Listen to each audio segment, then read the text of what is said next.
Radio Biarritz, c'est l'Esprit Biarrot. Portrait, sport, musique, info.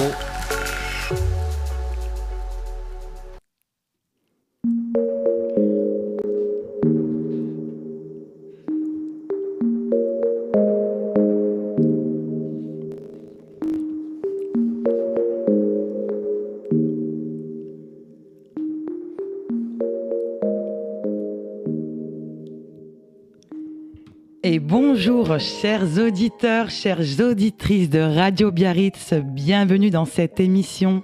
Je suis Audrey Watt Médium, je suis médium conférencière et auteure. Donc je propose des conférences publiques en salle de contact défunt. Je viens d'écrire un livre de l'incarnation à la réincarnation de l'âme qui est sorti le 15 juillet en vente sur Amazon.fr. Et aujourd'hui, c'est une émission un petit peu particulière. Mon invité mystère se trouve devant moi et je vous présente Michel Bruel. Bonjour Michel. Bonjour Audrey, bonjour à tous les auditeurs de Radio Biarritz. Donc Michel est un hypnotiseur préparation mentale, PNL, il va nous en dire plus. Donc Michel, je te laisse te présenter donc à nos chers auditeurs de Radio Biarritz. Donc tu es hypnotiseur Michel, peux-tu m'en dire plus qu'est-ce que c'est exactement, qu'est-ce que tu fais ? Alors, je pratique l'hypnose, mais de façon thérapeutique. Hypnotiseur, pour moi, ça a plus une connotation spectacle que je trouve très négatif par rapport au métier que moi je pratique, où je prends soin du bien-être de la personne. Donc, en fait, mon activité est orientée essentiellement sur le bien-être, de façon à aider les gens à se libérer de leurs blocages, de leurs croyances limitantes et de tout ce qu'ils ont besoin de travailler. L'hypnose, pour moi, est l'outil le plus performant des outils que je peux exploiter de façon à aider les personnes. Excuse-moi, c'est un petit peu ce que tu dis par rapport à une thérapie. Donc c'est tout ce qui est un petit peu addiction aussi au tabagisme, au stress, à tout type d'addiction, que ce soit l'alcool, le tabagisme, autre chose. Les téléphones portables. Les téléphones portables sont des addictions. La gestion du stress, la confiance en soi. Donc tout ça, ce sont des choses sur lesquelles on peut venir te consulter pour que tu puisses intervenir par l'hypnose. C'est des thèmes récurrents que j'entends souvent, que ce soit les addictions, toutes sortes d'addictions, la gestion du stress, la confiance en soi, les émotions, les problèmes de sommeil, les problèmes liés aussi par rapport au sucre alimentaire, le poids, les douleurs chroniques. Il y a plein d'actions que l'on peut effectuer grâce à l'hypnose. J'ai un niveau de maître praticien qui me permet vraiment de couvrir quasiment toutes les problématiques que je peux entendre. Que ce soit même aussi les états dépressifs. Alors avec un point de vigilance sur les états dépressifs, c'est que très souvent j'ai besoin de l'accord du psychiatre ou du médecin par rapport aux médicaments que les gens ont en prescription, de façon à pouvoir faire ou non de l'hypnose. Cela dit, s'il n'y a aucun problème, je traite et j'accompagne les personnes sur tous les sujets. D'accord. Et quand on voit un petit peu sur son site internet, donc hypnotiseur, donc tout ce que tu viens de nous expliquer, bien sûr, je vois aussi écrit PNL. Peux-tu me dire ce que c'est que le PNL, pour les auditeurs qui ne connaissent pas le PNL ? Bien sûr, alors la PNL, programmation neurolinguistique, c'est une technique qui est issue de l'hypnose ericksonienne. L'hypnose ericksonienne, ça avait été créé par Milton Erickson dans les années 1950 et tout ça. Et la PNL, en fait, c'est issu de cette hypnose ericksonienne de façon à travailler sur toutes les problématiques, mais plus de façon consciente. Donc les gens vont avoir le même travail qu'en hypnose ericksonienne, où là, on a un travail inconscient. La PNL, elle fait intervenir et travailler la personne plus consciemment. Donc quelqu'un qui a peur de l'hypnose ou qui ne se sent pas prêt pour faire de l'hypnose peut travailler les mêmes sujets grâce à la PNL. Sachant que l'hypnose, c'est vraiment une thérapie qui est naturelle, qui est saine. On fait tous, on va dire, un état d'hypnose qui est l'état de conscience modifié. C'est un état naturel, on le fait tous plusieurs fois par jour, sans s'en rendre compte. Mais pendant cet état qui est naturel, que l'on fait plusieurs fois par jour, par exemple, on a tous lu un livre où on a commencé en haut de la page et puis on arrive en bas en se disant « Ah ben mince, il faut que je recommence en haut parce que j'étais pas là pendant cette page. » Pendant cette page, en fait, consciemment, on a lu tous les mots. vous avez suivi la page, vous avez lu tous ces mots. Votre inconscient, lui, par contre, il a pris le dessus et il vous a permis de vous emmener peut-être dans des rêves, dans des pensées, dans un autre monde imaginaire qui était pour vous nécessaire à ce moment-là. D'accord. L'hypnose, ça va être pareil. Votre inconscient, lui, il va prendre le dessus, il va vous emmener pour faire des pensées, des rêves, pendant que moi, le thérapeute, avec mes compétences et mon savoir-faire, je vais guider et accompagner votre inconscient pour faire les changements nécessaires pour vous et le travail nécessaire pour vous. D'accord. Donc, si j'ai bien compris, en fait, donc l'hypnose, c'est un état de modifié de conscience, hein, forcément. Donc, tu utilises l'inconscient à travailler avec lui par diverses techniques. Et le PNL, c'est une technique qui reste un petit peu plus consciente. J'avais une question. Est-ce que pour toi, tout le monde est hypnotisable ? Tout le monde est hypnotisable à partir du moment où il est consentant. D'accord. Donc, ça joue aussi. Donc, du moment qu'on soit consentant, on est plus sensible à l'hypnose. C'est en fait l'intérêt de l'hypnose ericksonienne, c'est qu'on respecte la personne. À la différence d'une hypnose de spectacle, Oui. où le mec qui respecte rien, il fait son show et il peut hypnotiser très bien la personne qui est sur scène, mais il peut aussi hypnotiser sans le vouloir les gens qui sont au premier rang, qui sont généralement très réceptifs. Moi, dans l'hypnose ericksonienne, je ne vais pas imposer une hypnose. La personne vient me voir avec une intention, je la respecte et je fais le travail qui est nécessaire et bon pour elle. D'accord. Elle vient me voir, donc je ne lui impose pas l'hypnose, mais j'irai pas faire dans une salle une hypnose pour les gens qui ne sont pas concernés de façon à juste faire mon show et c'est pas moi. Donc c'est plus une hypnose de thérapeutique. D'ailleurs, on va en parler puisque j'ai expérimenté avec Michel, Michel Bruel, une hypnose thérapeutique d'une séance.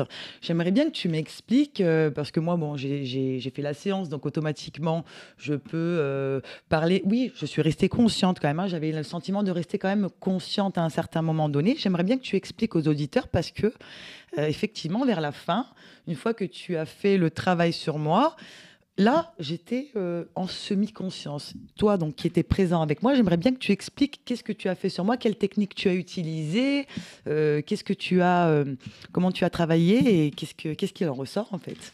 Mais avant de faire la séance, on a discuté de façon à ce que toi, tu m'expliques ce que tu avais besoin de travailler. Donc, il y avait déjà un champ possible d'action de plusieurs techniques et de plusieurs sujets possibles.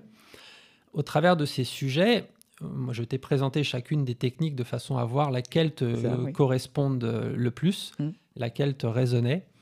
Et c'est vrai qu'il y en avait une qui te parlait précisément. Oui, je me souviens. Ensuite, cette technique, c'est peut-être pas la technique, et je te l'avais dit, la plus adaptée pour faire en première séance. Mais pour toi, c'était celle qui résonnait. Donc, bon, je t'écoutais. Encore une fois, moi, je suis un thérapeute, je suis là au service de la personne. Je t'impose rien. Donc, bien sûr. C'est toi qui a un ressenti. Je t'écoute et j'ai travaillé là-dessus. La technique qu'on a travaillée, c'est la technique en fait qui s'appelle la technique des sénoïs, où on va aller à la rencontre de l'origine d'une peur. On a rencontré l'origine de cette peur, on a mis le temps qu'il fallait, mais comme pour trouver l'origine de cette peur, il doit y avoir une interaction parce que tu parles au début de la séance. Oui. Le fait d'avoir cette interaction avec moi, ça te maintient un petit peu dans cette sensation d'éveil et tu ne te laisses pas aller dans cet état de conscience modifié. Une fois que la peur est rencontrée et que tu n'as plus besoin d'interagir, là, tu te laisses aller et tu pars. Et tu es parti dans cette conscience modifiée. Et c'est la deuxième partie de la séance où toi, tu as complètement lâché. Oui. Et on va dire cet état d'hypnose que les gens connaissent, tu as ressenti.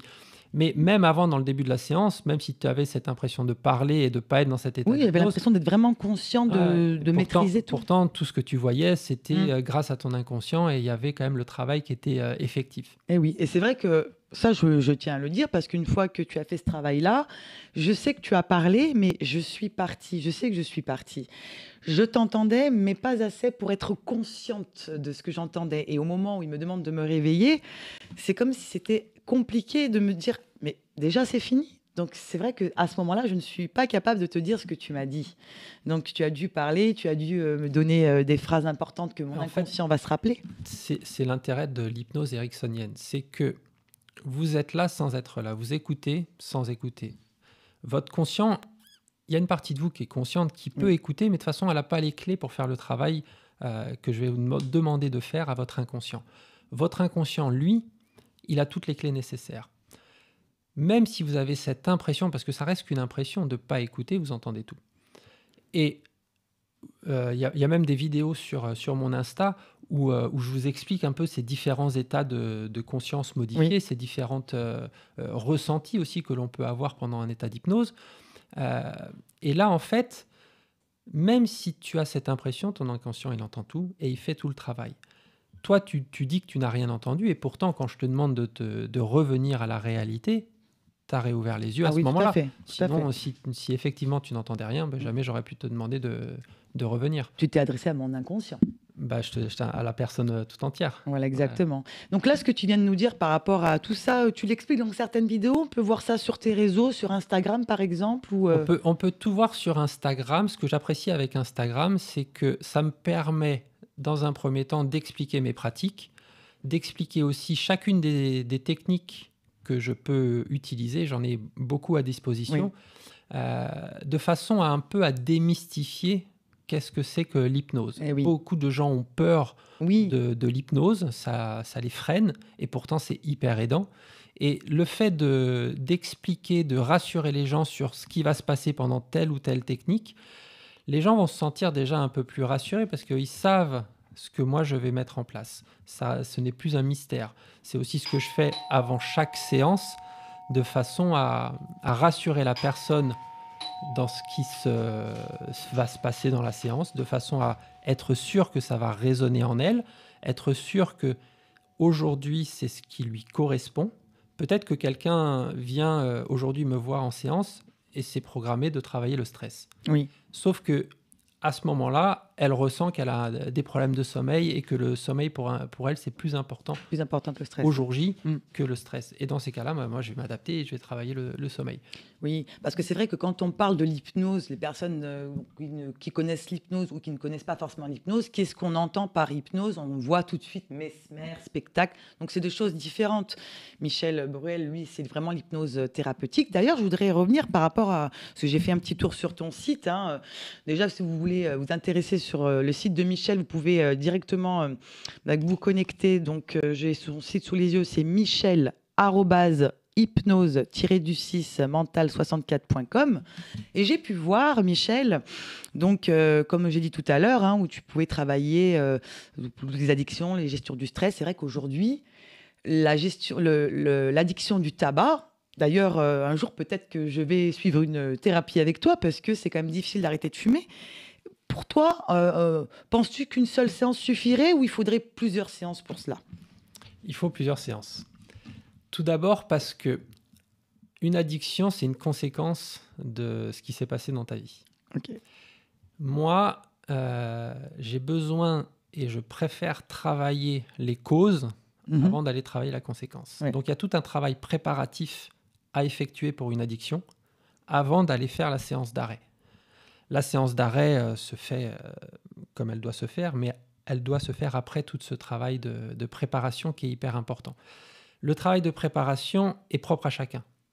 Le travail de préparation pour toi, en fonction de ta vie, de ton vécu, ne sera pas le même que pour Pierre-Paul Jacques qui viendra me voir. Donc chaque séance est vraiment personnalisée, chaque accompagnement est personnalisé en fonction de ce que les personnes qui viennent me voir, me donner comme information à la première séance. Moi, à la première séance, en fait, j'ai tout un travail de questionnement, d'anamnèse à faire avec la personne, de façon à comprendre pourquoi elle a mis en place certaines problématiques, des addictions ou plein d'autres problématiques, qui font qu'aujourd'hui, elle est bloquée ou elle a besoin de les travailler. Après ces questions, en première séance, je vais faire une petite séance d'hypnose de façon à rassurer la personne et la mettre en confiance avec ma pratique, avec qui je suis, pour que les prochaines séances, on puisse attaquer les séances thérapeutiques d'hypnose pour faire le travail nécessaire. Et là, on va commencer tout ce travail de préparatif par rapport à une addiction pour l'aider à se libérer de l'addiction, parce qu'on aura comme fait le ménage, le nettoyage de tout ce qui avait besoin d'être nettoyé, avant de faire la séance d'arrêt. Et oui, parce que j'allais dire, par exemple, pour de l'hypnose avec le tabagisme, donc la cigarette, déjà, ce qui est important, c'est ce que tu as dit tout à l'heure, il faut déjà le vouloir. Parce que si, au fond de moi, je veux arrêter, mais d'un autre côté, oui, mais je ne suis pas encore prête, ça ne marchera pas si je ne le veux pas vraiment. Et pas que les addictions. Quelqu'un qui vient me voir et qui n'a pas envie de changer, je ne peux pas l'aider. Et oui, il faut le vouloir. Il faut le vouloir. Donc, c'est la première étape. Après le tabagisme, c'est vrai que la raison qui fait que vous avez envie d'arrêter le tabac est hyper importante. Et même ça, c'est un objectif que l'on travaille en séance, avant même de travailler certaines séances d'hypnose, parce que l'objectif, pourquoi on veut arrêter de travailler, de fumer, pardon, Lapsus, hein, lapsus. est hyper important. Alors, voilà, ok. Donc, en fait, ce que je voudrais savoir aussi, c'est que tu vas m'expliquer vraiment. On en a déjà parlé, mais on va réexpliquer devant les auditeurs et les auditrices. Donc, l'hypnose, c'est de la suggestion mentale, quelque part. Tu viens pas contrôler le cerveau d'un humain. Tu viens imposer, soumettre une suggestion. C'est ça, l'hypnose, quelque part. Il y a plusieurs styles d'hypnose. On le voit dans une vidéo que j'ai expliquée aussi sur Insta, encore une fois. Chaque hypnose va être différente. Il y a des hypnoses qui vont imposer quelque chose. Il y a des hypnoses qui font perdre le contrôle à la personne. Ça, c'est l'hypnose de spectacle. L'hypnose qui impose, c'est des hypnoses thérapeutiques, très utilisées dans le milieu médical. Il y a l'hypnose conversationnelle où le thérapeute, au travers d'une conversation, suggère l'état recherché par la personne. Oui. L'hypnose ericksonienne, qui est celle que je pratique, en fait, elle respecte la personne. J'impose rien, je suggère rien. J'accompagne l'inconscient à faire les changements nécessaires. D'accord. L'inconscient, pendant tout le protocole, pendant toute la séance, il peut répondre par oui, par non, par je sais pas, j'ai besoin d'aide. Je lui impose rien. Je lui demande juste, est-ce que tu as fait ça? Est-ce que c'est capable de faire ça? Il va me répondre oui. Peut-être il me répond je sais pas. S'il répond non, eh ben dans ces cas-là, j'arrête et je vois pourquoi il y a un blocage. Et à chaque fois qu'il y a un blocage, je le travaille. Est-ce que je peux continuer? Il me dit oui. Ok, je continue. D'accord. Et pour chaque spécialité, chaque problématique de la personne, il y a une technique différente que tu pratiques? Tout à fait. À chaque problématique, il y a une technique. J'ai aujourd'hui, en tant que maître praticien, à disposition peut-être une centaine de techniques adaptées, précises, pour accompagner la personne. D'accord. Alors, j'ai une question quand même super importante et intéressante. Est-ce que... alors, moi, je l'ai vécu avec toi, donc je peux le dire. J'ai ressenti ta voix qui a descendu de plusieurs tons. Est-ce que c'est important, la voix du thérapeute qui fait la séance d'hypnose sur le consultant? Bien sûr, tout comme le thérapeute est important. Quand vous venez voir un thérapeute, vous devez avoir confiance en lui. Que ce soit moi ou quelqu'un d'autre, vous devez vous sentir en confiance. Ma voix, du moins, change pendant l'accompagnement parce que je me mets à disposition de votre inconscient. Mon état va changer, ma vibration va changer, l'ambiance va changer parce que j'ai besoin de vous mettre aussi dans un sentiment beaucoup plus confiant, beaucoup plus cocooning. Oui. Et ce ressenti de cocooning va vous mettre à l'aise et va vous aider aussi à vous laisser aller dans cet état de conscience modifié de façon à mettre en éveil votre inconscient pour que lui fasse le travail que moi je vais lui demander de faire et l'accompagner pour qu'il fasse ce travail. Oui, parce que c'est ce que j'ai ressenti quand Michel m'a fait donc cette séance. La voix était donc déjà Michel de nature a une voix très très apaisante, mais là elle était doublement apaisante et du coup c'est vrai que on a plus tendance à se laisser respirer, se laisser se détendre et puis oui, je pense que c'est quelque chose qui est important aussi. C'est le but. C'est le but. C'est le but. En fait, techniquement, là, on parle en voix de tête et pendant la séance d'hypnose, on va passer en voix de cœur qui est beaucoup plus basse, beaucoup plus sécurisante, beaucoup plus enveloppante, accueillante. Et en fait, c'est ce qui parle à votre inconscient. Et l'inconscient, lui, va se sentir écouté, il va se sentir éveillé, il va se dire « Tiens, mais ça, c'est pour moi, ça me plaît, ce genre de vibration, ça me concerne. » Et lui va prendre le dessus. D'accord. Et est-ce que tu fais des formations? Est-ce qu'il y a des formations sur l'hypnose? Est-ce que toi, tu envisages d'en faire plus tard? Comment ça fonctionne, l'hypnose, Alors, pour apprendre? l'hypnose, je conseille aux gens quand même d'aller se former Mmh. par rapport à l'hypnose, Oui. de façon à être crédible et être compétent et avoir la compétence et la sécurité qui va mettre en confiance la personne qui vient vous voir.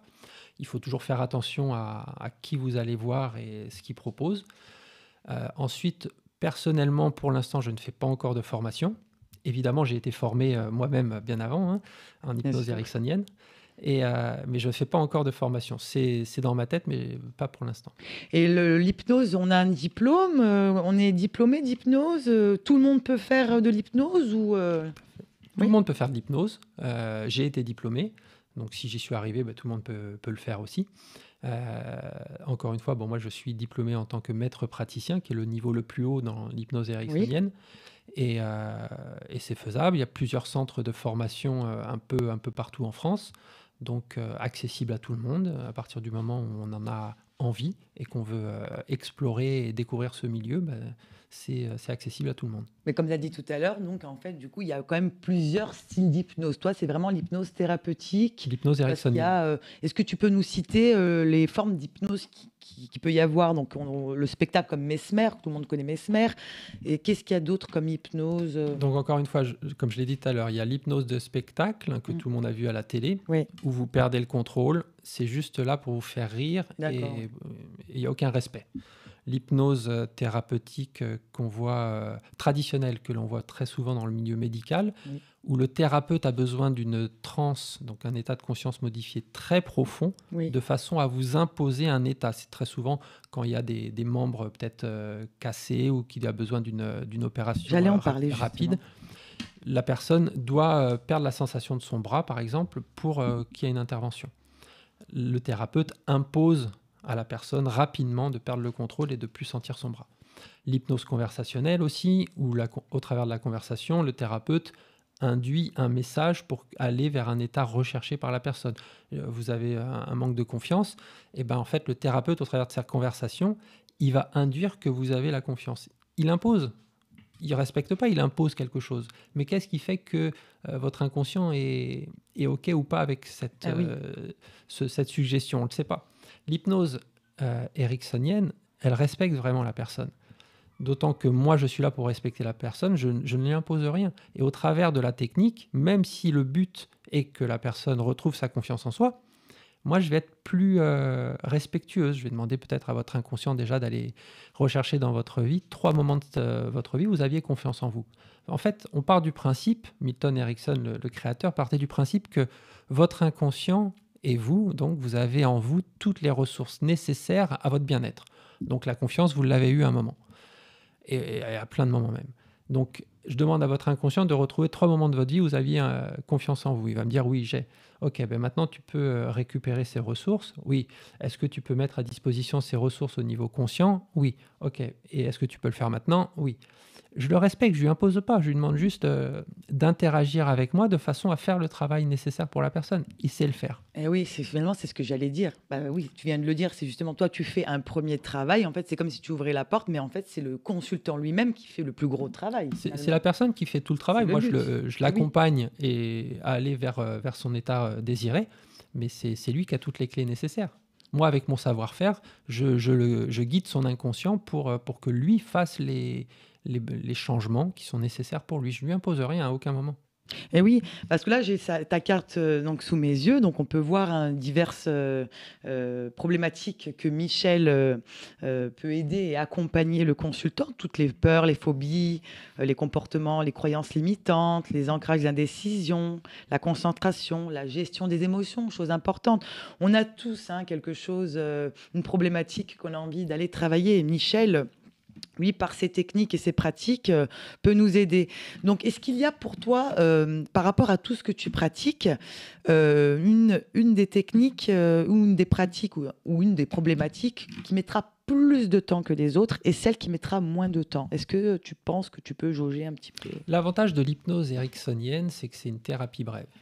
À partir du moment où c'est une thérapie brève, il faut vraiment quelques séances, voire une séance pour travailler une problématique. évidemment, si en une séance, la problématique ne s'est pas améliorée, j'ai d'autres techniques pour complémenter le même thème. Mais c'est possible aussi que ce ne soit pas le nœud du problème. On travaille sur une thématique, je ne sais pas, par exemple le stress. Oui, j'ai des techniques sur comment travailler la gestion du stress. Mais peut-être que ce stress est une conséquence d'autre chose, et très probablement, c'est souvent ce qui se passe. Oui. Et c'est pour ça que moi, j'ai souvent besoin d'aller chercher la cause. Donc, les questions, de façon à vous connaître, m'aident à aller comprendre pourquoi vous avez mis en place ces conséquences, donc ce stress, pour aller débloquer les causes avant d'aller, ou même après, pour aider à travailler le stress. Ça reste, oui, c'est très intéressant. Là où je vais avoir besoin de plus de nombre de séances pour aider une personne sur une thématique, c'est vrai que c'est les addictions. Parce qu'il y a tout ce travail de préparation avant la séance d'arrêt. Oui. Après, peut-être que le sommeil aussi peut se travailler sur 2-3 séances, mais peut-être même qu'en ayant débloqué certaines causes liées à la personne d'une façon générale, le sommeil se re-règle de façon normale, naturellement, sans avoir besoin de le travailler. D'accord.